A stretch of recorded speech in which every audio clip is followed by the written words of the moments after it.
Me uljen e temperaturave, strukturat vendore të Bashkisë Këlcyr janë mobilizuar për të siguruar ngrohjen në të gjitha institucionet arsimore. Në shkolla dhe kopshte, ngrohja realizohet me kaldaj, me anë të sobave me dru dhe me anë të energjisë elektrike. Shkolla 9-vjeçare Kamberbënja që ndodhet në qytetin e Këlcyrës ka një sistem ngrohjeje të kaldajave me gaz, kështu që ajo veçanërisht do të furnizohet me gaz, ndërkohë që në gjimnazin si Fillamel Shova që po ashtu ndodhet në qytetin e Këlcyrës ka një sistem ngrohje të kaldajave me dru, kështu që ajo do të furnizohet me dru, kurse kopshtet dhe institucionet e tjera arsimore që ndodhen përkatësisht në njësitë e tjera administrative do të furnizohen me dru.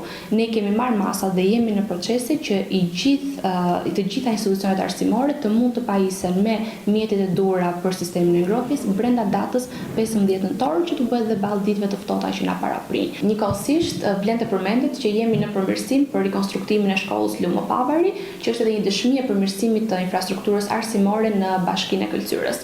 Qëllimi jon është që të mund të mirëpresim në institucionet arsimore nxënës me kushte sa më të mira, sa më të ngrohta dhe sa më komode për zhvilluar mësimin.